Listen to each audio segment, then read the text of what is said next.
नमस्कार, capital TV देख रहे हैं आप। मैं हूं आपके साथ पूजा। ब्रेकिंग नाउ में बड़ी खबर आपको बता रहे हैं।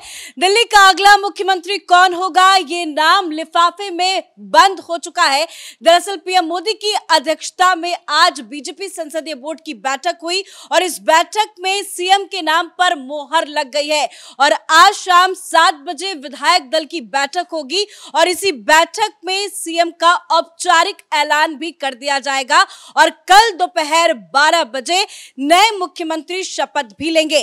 तमाम तैयारियां की जा रही है, लेकिन इसी बीच आम आदमी पार्टी में भी हलचल जबरदस्त मची है। हालांकि बीजेपी की तरफ से अरविंद केजरीवाल और आतिशी मार्लेना को भी शपथ ग्रहण समारोह के लिए न्योता भेजा गया है, लेकिन नेता प्रतिपक्ष कौन होगा, ये अरविंद केजरीवाल के लिए एक नई मुसीबत बन गई है। कई तरह के सवाल नेता प्रतिपक्ष को लेकर उठाए जा रहे हैं, लेकिन इसी बीच स्वाति मालीवाल ने अरविंद केजरीवाल को एक चिट्ठी लिख डाली है और स्वाति मालीवाल ने यह मांग की है कि किसी दलित को ही नेता प्रतिपक्ष बनाया जाए। तो क्या कुछ चल रहा है दिल्ली की राजनीति में, तमाम बड़ी अपडेट आपको बताएंगे। मेरे साथ जुड़े हुए हैं कैपिटल टीवी के editor in chief doctor Manish Kumar. Swati Maliwal की चिट्ठी पे चर्चा करेंगे, लेकिन अभी फिलहाल बीजेपी में क्या कुछ चल रहा है? देखिए, जो हाईएस्ट डिसीजन मेकिंग बॉडी है उसकी बैठक प्रधानमंत्री के आवास पे हुई और वहां पे कई सारे नाम प्रधानमंत्री को सुझाए गए और प्रधानमंत्री ने सबकी बात सुन के फैसला ले लिया है। आपने बिल्कुल सही फरमाया कि लिफाफे में बंद है, लेकिन दिक्कत क्या है कि किन किन नामों पर चर्चा हुई, आखिर वहां हुआ क्या? तो जो खबर आ रही है छन छन के, हालांकि नाम अभी कौन बना है इसकी घोषणा हो तो 7 बजे, जो पर्यवेक्षक अभी नियुक्त नहीं हुए हैं, 2 पर्यवेक्षक जो उस मीटिंग में जाएंगे, जो 2 केंद्रीय मंत्री को वहां भेजा जाएगा, नाम उनको भी नहीं मालूम है, किसी को नहीं मालूम है प्रधानमंत्री मोदी के अलावा। लेकिन ये खबरें आ रही है कि मीटिंग के अंदर क्या चर्चा हुई। तो सबसे पहले जो चर्चा हुई कि क्या किसी महिला को मुख्यमंत्री बनाया जा सकता है। तो इतने सारे नाम चल रहे थे, सारी चीजें हो रही थी। जो जानकारी आ रही है कि सिर्फ और सिर्फ रेखा गुप्ता के नाम पे डिस्कशन हुआ। फिर सबसे ज्यादा डिस्कशन जिस नाम पे उस मीटिंग के दौरान प्रधानमंत्री मोदी के सामने हुई वो है प्रवेश वर्मा का। प्रवेश वर्मा के साथ बहुत सारी खूबियां हैं। प्रवेश वर्मा एक जाट लीडर हैं, जाइंट किलर हैं। आज भारतीय जनता पार्टी इतनी खुशी मना रही है कि केजरीवाल को हमने दिल्ली में दफना दिया, उसे हरा दिया, तो वो उसका एक बहुत बड़ा कारण प्रवेश वर्मा की मेहनत भी है, उनकी जीत भी है। तो एक उस दृष्टि से अगर आप देखें कि केजरीवाल को आपने असेंबली तक जाने लायक नहीं छोड़ा तो उनकी दावेदारी बनती है। और इसलिए सबसे ज़्यादा जिस नाम पे चर्चा हुई वो प्रवेश वर्मा की। प्रवेश वर्मा के साथ खासियत क्या है? खासियत बस इतना ही है कि आप देखिए कि हरियाणा में जाट बहुल है, लेकिन वहाँ पे जाट मुख्यमंत्री नहीं है। आपके पास दिल्ली के अंदर अगर आप एक जाट को मुख्यमंत्री बनाते हैं तो आप राजस्थान में भी उसका फ़ायदा उठा सकते हैं, वेस्टर्न यूपी में भी उसका फ़ायदा उठा सकते हैं। लेकिन जो डिमेरिट है इनका, डिमेरिट ये है कि ये इनके बर्ताव को लेकर के संगठन के कई सारे लोग सवाल खड़े कर लिए हैं। अब दूसरी चीज़, एक चीज़ और है जो कभी कभी भारतीय जनता पार्टी में निगेटिविटी हो जाती है कि कहीं ये बहुत बड़ा नेता तो नहीं बन जाएगा, कहीं बहुत बड़ा नेता बन गया तो वह तो हमारी बात तो नहीं सुनेगा।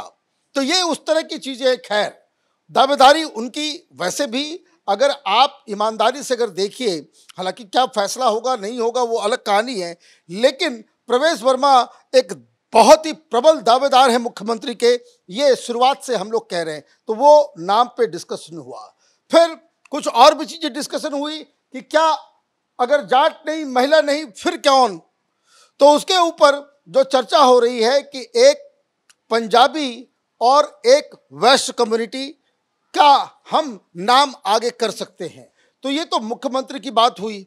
दूसरी चीज़ जो ओपन एंडेड है कि जिसे प्रधानमंत्री ने कहा कि ये हम बाद में सोच के देखेंगे, उसका परमुटेशन कम्युनिकेशन पैदा करके देखेंगे, क्योंकि प्रधानमंत्री अब बैठ करके इन सारे लोगों के ऊपर ही अपना रिसर्च और जो आईबी और तमाम एजेंसियां उसकी रिपोर्ट वो मंगवाएंगे इन तमाम लोगों के ऊपर कि किन लोगों की क्या क्षमता है, कौन क्या कर रहा है नहीं कर रहा है। तो वो बात तो कहानी अलग। चर्चा हुई कि मंत्रिमंडल का प्रारूप किस तरह का होगा, कौन कौन लोग उसमें हो सकते हैं, तो उसमें भी कई नाम पे चर्चा हुई। उसमें आशीष सूद के बारे में चर्चा हुई, उसमें बहुत सारे नाम हैं, लेकिन जो लब्बो लुभाव वो उसका मैं आपको बता दूं कि एक जो शुरू से हम लोग कहते आ रहे हैं कि टोटल 9 पद हैं, 7 मंत्री और मुख्यमंत्री का, 1 स्पीकर का और 1 चीफ विप का।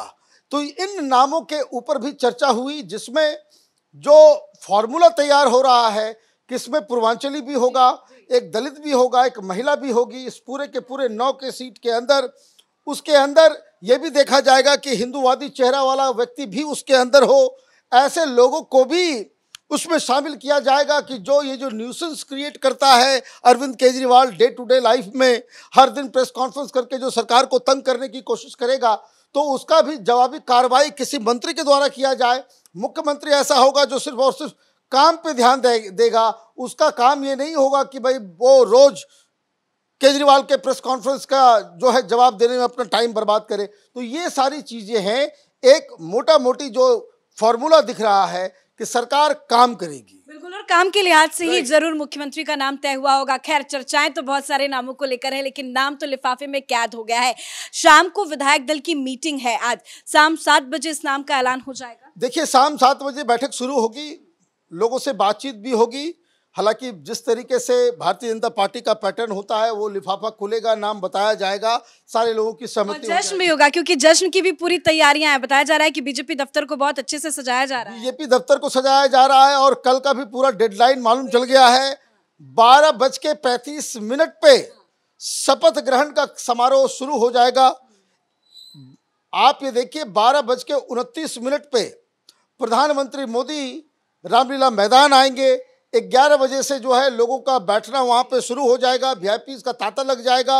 और ये भी मैं आपको बता दूं कि जो तमाम जो इन्विटेशंस हैं भारतीय जनता पार्टी के दफ्तर से, वो लोगों को भेजे जा चुके हैं, लोगों तक अब धीरे धीरे वो पहुँच रहा है। उसके कार्ड्स वगैरह भी सामने आ गए हैं, बहुत सारी तैयारी भी की जा रही है। तो मुझे लग रहा है कि कल तो एक भव्य कार्यक्रम होगा ही। आज 7 बजे जो मीटिंग शुरू होगी, 8, साढ़े 8 या 9 बजते तक मुख्यमंत्री का नाम वो दुनिया को मालूम। भव्य कार्यक्रम की तस्वीरें भी दिखा रहे हैं कि देखिए किस तरह से रामलीला मैदान में जबरदस्त तैयारियां चल रही है। लेकिन इन सब के बीच स्वाति मालीवाल ने अरविंद केजरीवाल को एक चिट्ठी लिखी है। उनका कहना है ये कि भाई किसी दलित को बनाया जाए नेता प्रतिपक्ष। देखिए, मुख्यमंत्री तय करना है भारतीय जनता पार्टी को, तो आम आदमी पार्टी को भी नेता प्रतिपक्ष तय करना होगा, क्योंकि बड़े बड़े विकेट गिर गए। केजरीवाल भी हार गया, मनीष सिसोदिया भी हार गया, वो सत्येंद्र वर्मा भी हार गया, और कई सारे भारती, दुर्गेश, ये सब सारे लोग जो है इनके विकेट गिर गए। तो कौन बनेगा? युद्ध चल रहा है आम आदमी पार्टी के अंदर में। गोपाल राय तलवार निकाल करके कह रहे हैं कि मैं बनूंगा, मैं सबसे सीनियर हूं। आतिशी मालेना कह रही है कि मैं अभी आउटगोइंग चीफ मिनिस्टर हूं, मैं बनूंगी। क्यों? लालच बस इतना ही है। इन लोगों को अय्याशी की आदत पड़ गई है ना। इन लोगों को लालच ये है कि नेता प्रतिपक्ष बनने के बाद एक कैबिनेट रैंक का ओहदा मिल जाएगा, वो सारी सहूलियतें मिल जाएंगी, गाड़ी मिल जाएगा, घर मिल जाएगा, सब कुछ बड़े बड़ा जो आलीशान जो है घर में वो जो है वो रह पाएंगे। तो ये चल ही रहा था, तो एक तो डिसीजन करना डिफिकल्ट था। इस बीच लेटर बम फोड़ दिया स्वाति मालीवाल ने, और लेटर बम भी ऐसा बड़ा कटीला है, कलेजे में चुभ रहा होगा केजरीवाल को। क्या लिखा है उसमें? उसमें लिखा है विषय लिखा कि दिल्ली में नेता प्रतिपक्ष के रूप में दलित विधायक की नियुक्ति। अपना वादा पूरा करें, अपना वादा पूरा करें। ये वादा क्या है? अरविंद जी, उम्मीद है कि आप कुशल मंगल होंगे। अरे क्या खाक कुशल मंगल होंगे? हार गए, तुमने हरवाने के लिए जो है सारे घोड़े तुमने खोल दिए, घूम घूम के वीडियो बना बना करके आपने जो है एक तबाही मचा दी। दिल्ली चुनाव के नतीजे के बाद अपने स्वास्थ्य और मन की शांति पर ध्यान दे रहे होंगे।